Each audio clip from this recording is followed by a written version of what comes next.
No te oigo. ¿Ya? Abajo. ¿Ya? Bueno, bien, ya nada más, ya habíamos abordado todo lo demás, ya nada más, quedaba pendiente la parte del tratamiento, que tienen algunas, cosas importantes de destacar en comparación de todos los tratamientos que vimos anteriormente. Bien, para empezar, existe esta estadificación de acuerdo el grado del paciente, si es un bajo riesgo, si es mediano o si es alto. Ahorita vamos a ir viendo las características de cada uno.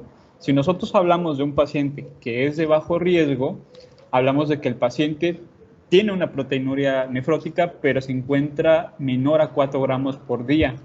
Y además de eso, su función renal se encuentra normal, tiene un filtrado glomerular normal. Entonces, eso es un paciente de bajo riesgo. Y a este paciente de bajo riesgo vamos a hacerle un tratamiento solamente de supervisión, donde pues y además de supervisión vamos a llevar un adecuado apegamiento a este siguiente tratamiento, que sería solamente modificaciones a la sintomatología del síndrome nefrótico. Vamos a tener un control de la presión arterial, como si fuera un paciente diabético menor de 130/80, y vamos a utilizar un YECA o un ARA debido a estos antihipertensivos, porque ya habíamos visto que estos son los que tienen mejor resultado para disminuir la proteinuria a comparación de los demás. Entonces, uno de estos dos vamos a elegirlo, nunca juntos. Y las estatinas, ya habíamos hablado por la cuestión de la hipercolesterolemia, ¿no? Principalmente. Entonces, este tratamiento a nuestro paciente de bajo riesgo va a ser el que se lo vamos a llevar a cabo. Pero lo más importante de que el paciente tenga el apegamiento a este tratamiento también debe de estar junto a que el paciente se le va a estar en constante vigilancia hasta que desaparezca la proteinuria. Existen dos términos que quiero que se les quede, que es, si nosotros hablamos de que es proteinuria de nefrótica cuando es mayor a 3.5 gramos por día, existen dos términos a partir de esto, consideración. Una que se llama remisión parcial de la proteinuria, que es un rango entre 1 a menos de 3.5 gramos. Eso es una remisión parcial. Y existe otro que ya cuando hablamos que el paciente prácticamente ya está de una cierta forma curado de la nefropatía, pues es cuando nuestro paciente ya tiene una remisión total, que es 0.3 gramos por día de proteinuria. Esos son dos términos que debemos de tener en cuenta. Y bien, y ese es todo el tratamiento de un paciente de bajo riesgo. Ahora bien, obvio, Oye, sí, una pregunta. claro. ¿Cuánto de proteínas en 24 horas es normal?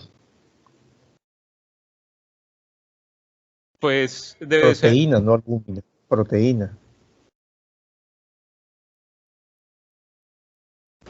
¿Puedo contestar, Doc? Estoy en su equipo. Sí, claro. 30 miligramos, menor a 30. Eso es menor a 30, es albúmina. Sí, sí. La respuesta tuya es correcta, pero es albúmina. Sí. Pero cuando en el general de Si orina te quiere ponen... proteinuria agregando la de Toms, ¿Sería 150. qué?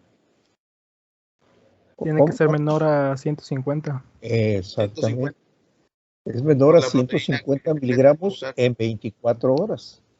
Okay. Cuando la cinquita te da positivo, una cruz, es que tienes más de 150, mientras te da negativo. Por eso es mucho mejor determinar albúmina, la que me dijiste, ¿sí? Claro. Si la albuminuria es mayor de 30 miligramos, quiere decir que ya traes una proteinuria, ¿bien? Porque las proteínas está incluida la albúmina, ¿sí? Okay. Sí. Quiere decir que ya hay daño renal. Pero habitualmente hacemos la proteinuria, hacemos proteínas totales, urinarias. Entonces, proteínas totales urinarias tiene que ser mayor de 150 miligramos para que nos dé positivo, y lo normal es menor de 150. Si cuantificamos albúmina, es la otra respuesta. Debe ser menor de 30 miligramos. 30. Sí. Sí. ¿De acuerdo? Sí. Porque vean, para que aprecien lo que les está diciendo. En la primera parte les está diciendo que realmente existe el síndrome nefrótico, ¿sí? Pero encuentra que tiene la función renal normal. Dijimos que síndrome nefrótico era mayor de 3.5 gramos en 24 horas. de albúmina, de proteínas, ¿sí o Sí, no? sí, ¿Sí? sí. Entonces, si ustedes se fijan, pónganle atención. Dice que menos de 4 gramos, o sea, lo está dejando con síndrome nefrótico. Pero la característica que le pide, bien importante, es que tenga una filtración glomerular renal normal, ¿sí? O sea, de más o menos 125 mililitros por minuto. Entonces dice, paciente que tiene síndrome nefrótico, pero por abajo de 4 gramos, ¿sí? O a lo mejor no tiene síndrome nefrótico, tiene 2 gramos, gramo y medio. Pero todos los que estén por abajo de 4 gramos y tengan filtración glomerular renal normal, dice, esos no les damos más que tratamiento conservador, ¿sí? Inhibidores del sistema renina-angiotensina-aldosterona o bloqueadores que también tienen efecto antiproteinúrico, ¿sí? Y le agregamos pues las medidas propias del síndrome nefrótico, ¿verdad? Hay que tratar la hiperlipidemia, hay que estar pendientes a las trombosis y a los procesos infecciosos, ¿sí? Pero los observan así aproximadamente creo que 6 meses, o así lo hacíamos antes nosotros. Exacto, ahorita, sí. Sí, ¿verdad? 6 Sí, meses más o menos. sí, Si exacto. durante ese tiempo pues no ha remitido, ¿sí? Si tiene una remisión, ¿sí? Pero nunca llega a la remisión completa. Dicen que una buena respuesta es que tenga más o menos 300 miligramos en 24 horas. O sea, sigue teniendo proteinuria, ¿sí? Anormal, pero definitivamente la consideran como respuesta adecuada. Sí, abusados, es lo que les está diciendo ahí, sí. Lo está tratando con un tratamiento conservador, pero está exigiendo que sea menos de 4 gramos y que tenga filtración glomerular renal normal, ¿verdad? Sí, Porque si ustedes encuentran a alguien que tiene menos de 4 gramos, pero la filtración glomerular renal está alterada, pues esa ya es otra etapa, ¿verdad? Como ahorita lo van a ver. exacto. Adelante. Bien, ahora bien, eso fue para un paciente de bajo riesgo. Ahora un paciente de mediano riesgo es aquel que ya tiene más de 4 gramos por día de proteinuria, pero no excede de 8, está entre ese rango, pero también conserva una función renal normal, ¿no? Eso. Entonces, a este paciente, como decía el doctor, vamos a darle el mismo tratamiento que al anterior, pero lo vamos a estar vigilando durante 6 meses. Si dentro de esos 6 meses el paciente, una consideración importante es, por ejemplo, si el paciente inició con una proteinuria de 7 y a lo largo de los meses sí fue disminuyendo, allá al final, por ejemplo, iba de 6, 5, y ya a lo largo del último, bueno, ya cuando se vuelve a realizar la prueba, pues se encuentra, no sé, en 4 o 5. A este paciente, una consideración importante es que sí ha ido disminuyendo. Entonces, a este paciente debemos de continuarle el tratamiento de apoyo y no, porque nos estamos dando cuenta que el paciente en efecto está disminuyendo, a pesar de que no está, sigue teniendo una proteinuria persistente. A este paciente todavía no hay que iniciarle el alquilante o los esteroides o el inhibidor de calcio en orina. Siempre hay que darnos cuenta de eso, que el paciente sí esté respondiendo. Y si es en este caso, como les comento, pues nos vamos a retrasar un poco el tratamiento de esto. Siempre, si el paciente está respondiendo bien, hay que retrasar esto. Si, por ejemplo, el paciente tuvo siempre 7 y lo volvemos a checar durante el seguimiento y sigue teniendo 7 o inclusive pasaste, pues obviamente en este paciente sigue teniendo una proteína persistente y no se está viendo mejoría con el tratamiento de apoyo. Entonces, a este paciente sí vamos a iniciarle un alquilante, que es el tratamiento de elección, antes que el inhibidor de la calcineurina, porque lo que pasa en los inhibidores de la calcineurina, les voy a comentar así rápidamente cómo funciona y los efectos secundarios principales. Bien, ustedes saben que, bueno, el inhibidor de la calcineurina, como su nombre lo dice, inhibe a una proteína que se llama calcineurina, que es muy importante para la generación de citocinas, 2 en específico, la interleucina 2 y la interleucina 4. La interleucina 2, como ustedes recordarán en Inmuno, es un factor muy importante para la estimulación de los linfocitos, es un factor también de crecimiento, de que el linfocito siga vivo también. Entonces es algo muy importante para eso. Y además y pues al inhibir esta proteína, pues estas citocinas no se van a producir, por lo cual va a haber una menor activación de linfocitos, y esto también se ve reflejado también en una disminución de la activación de los linfocitos B, y como ustedes saben, también a su vez va a haber una disminución de anticuerpos, que si recordamos, la principal etiología de esto son la generación de anticuerpos contra proteínas del podocito. Entonces vamos a tener una disminución de esto. Pero además tiene otro efecto importante que si ustedes recuerdan, yo les decía aquí en la parte de aquí, que también atacaba, además de formarse el complejo de ataque a la membrana, también los inmunocomplejos también desestabilizaban lo que es el citoesqueleto, la tina, ¿no? Del podocito. También este fármaco también ayuda a estabilizar a lo que es el citoesqueleto del podocito. Entonces tiene dos funciones importantes, pero tiene una nefrotoxicidad alta. Entonces, esa es una de las cuestiones importantes que hay que tener en cuenta en estos pacientes. Además, otra de las cosas que se me olvidó decirles, cuando uno inicia un tratamiento inmunosupresor con cualquiera de estos, siempre hay que solicitarle al paciente pruebas para ver si no hay alguna infección, ya sean hemocultivos, desde una biometría hemática, reactantes de la fase aguda. Debemos de ver eso porque vamos a inmunosuprimir al paciente. Entonces, si supongamos que el paciente ya tenía una infección, al inmunosuprimirlo, pues vamos a hacer que esa infección se atenúe. Entonces, el paciente puede que se muera y luego nos van a echar la culpa por eso. Entonces, siempre que iniciemos tratamiento inmunosupresor, debemos de descartar infecciones o que haya algún proceso cancerígeno en nuestro paciente. Esa es una recomendación que nos hace la CADIGO.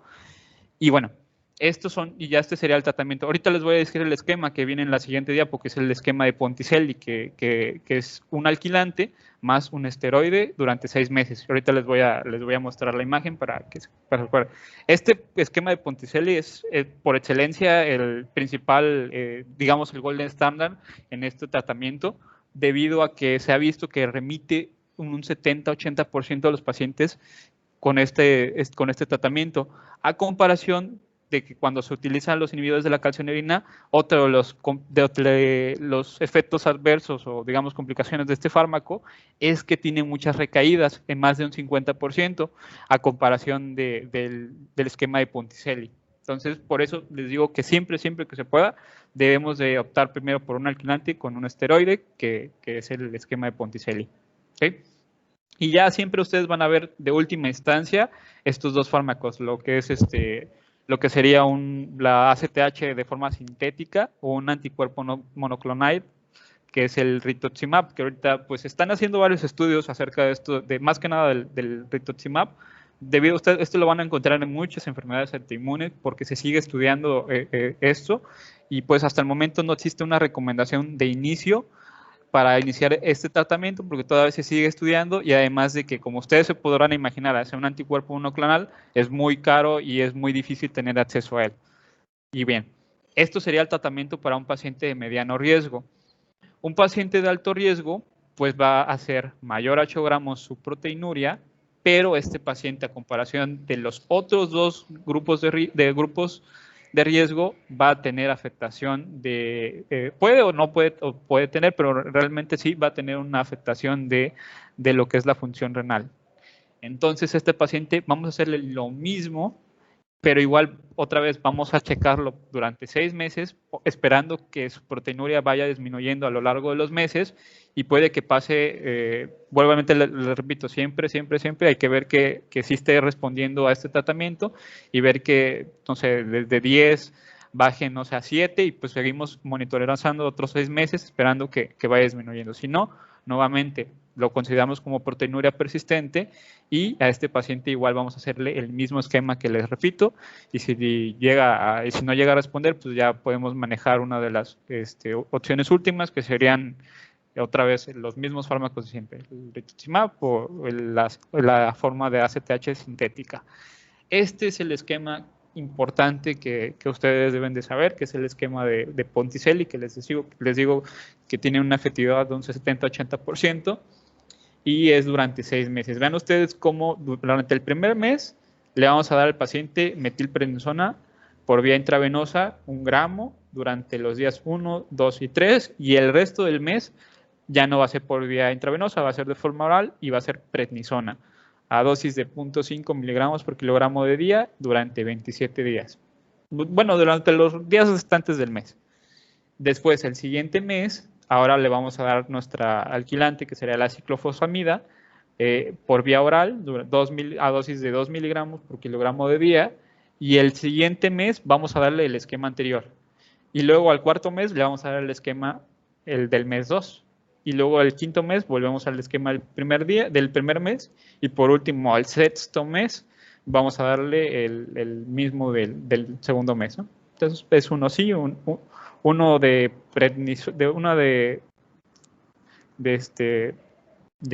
corticosteroide, luego sigue el inmunosupresor, luego el alquilante y luego otra vez así, uno sí, uno no, y así.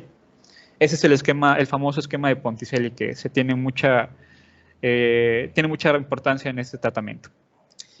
Fíjate, como en el 80 y tantos lo dio Ponticelli y entró mucho a discusión, pero todavía en mi época, 80 y tantos o 90, ya estaba, ¿cómo se llama? Aprobado, y ya estamos en el 2021 y sigue siendo el esquema de Ponticelli válido, ¿sí? Les dábamos metilprednisolona, 1 gramo intravenoso, así como está ahí, 3 días, y luego prednisona por 1 mes, y así íbamos alternando con ciclofosfamida, y vimos muy buenas respuestas, ¿sí? Adelante. Sí, exactamente, hasta la fecha se sigue usando, Sí. y pues nada, hasta no ver que se obtengan buenos resultados de estos dos, que se tiene mucho potencial, pues seguimos como tratamiento estándar, como gold estándar, el de Ponticelli. Y pues bueno, si no hay preguntas o dudas de su parte, eso sería todo de nuestra parte. Estas son las referencias que usamos. Las presentaciones están